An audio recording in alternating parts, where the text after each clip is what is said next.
D'abord, je voudrais rendre un hommage mérité au chef de l'État qui, après le classement de l'année dernière, a immédiatement pensé de mettre en place une cellule qui s'occupe du suivi dans la mise en œuvre des réformes que nous devons faire pour pouvoir progresser comme vous l'avez constaté aujourd'hui. Et donc, aussitôt après la mise en place par décret de la cellule de climat des affaires, nous avons réalisé un plan de travail qui a permis de faire le suivi sur les 11 critères ou les 11 domaines que couvre l'évaluation de Doing Business.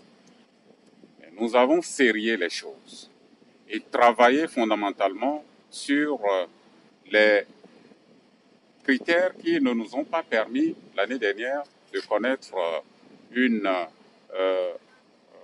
je dirais plutôt un classement meilleur.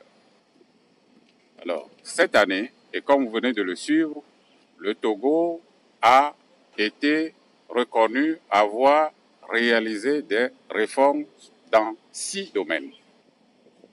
Et lorsque nous prenons ces 6 domaines, il se fait que le Togo est le deuxième pays en Afrique à réaliser autant de réformes. Le premier pays à le faire, c'est le Rwanda, qui a réalisé 7. Et le Togo vient en deuxième position. Sur un autre plan, notamment dans le cas de la sous-région, le Togo est le deuxième pays dans l'espace UEMOA à réaliser plus de réformes. Là, la Côte d'Ivoire nous dévance. Mais il y a une nuance à ce niveau. La Côte d'Ivoire n'a pas réalisé plus de scores cette année. C'est-à-dire que le Togo a fait 6 réformes. La Côte d'Ivoire n'a pas atteint 6 réformes. Mais lorsqu'on ajoute les réformes réalisées cette année avec les anciennes réformes, c'est à ce niveau que la Côte d'Ivoire nous dépasse et nous sommes alors deuxième dans l'espace UEMOA. Également, avec les 6 réformes, le Togo est le 6e au monde. Le 6e au monde dans les top 10. Vous voyez, du business, c'est pour plus de 190 pays au monde. Alors, le travail du business, c'est d'identifier d'abord les 10 premiers pays ou les 10 premières économies. Le Togo fait partie des 10 au monde. Et sur les 10, le Togo est le 6e. Tout ceci nous fait gagner un score de 55,20 points. Avec les 55,20 points, le Togo a fait une progression spectaculaire. C'est-à-dire, cette année, nous venons d'occuper la 137e place contre 156 l'année passée. Dans un autre cadre, et ça a été dit aussi au niveau du MCC, sur 20 critères, le Togo, le classement que MCC vient de faire, le Togo a validé 14 critères sur 20. Également, sur un autre indicateur d'évaluation qui est l'indice Ibrahim Mo, le Togo fait partie des 15 pays réformateurs, surtout en Afrique. Alors, c'est autant d'éléments qui montrent que la vision du chef de l'État que nous portons au niveau du gouvernement pour créer les conditions d'une attractivité pour notre pays et d'une compétitivité pour notre pays afin de permettre à ce que les PME et les PMI puissent accroître leur chiffre d'affaires mais également les conditions qui doivent permettre à ce que des investisseurs étrangers viennent dans notre pays.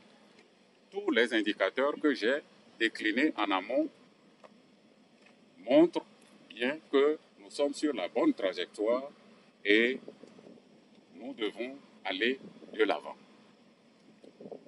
La finalité, c'est quoi?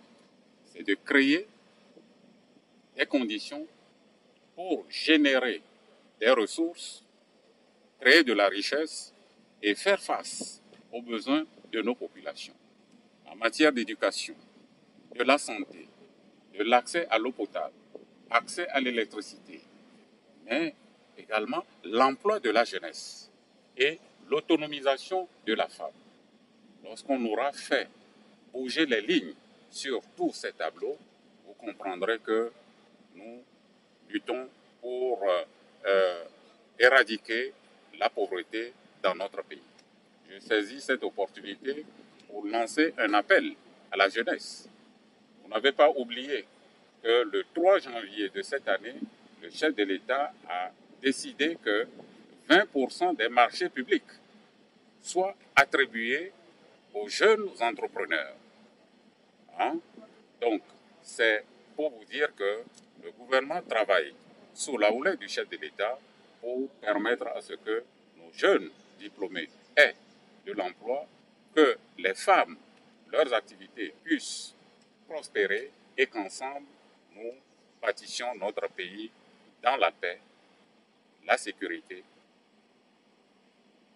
Il y a quelques mois, l'Organisation mondiale du tourisme a classé le Togo deuxième au monde, après l'Égypte qui a connu une progression de 55,1%.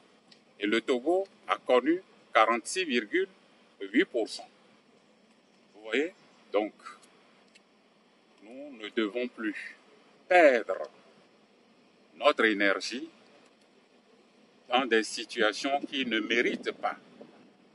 Je voudrais faire allusion à ce que, ensemble, qu'on soit de la majorité ou de l'opposition ou de la société civile, nous avons tous intérêt à mutualiser nos efforts pour le développement de ce pays, pour créer de la richesse et une richesse qui soit redistribuée de manière à ce que toutes les couches, surtout les couches les plus vulnérables, trouvent satisfaction. Et c'est ce que m'inspire le classement de du business de ce jour. Je voudrais vous remercier.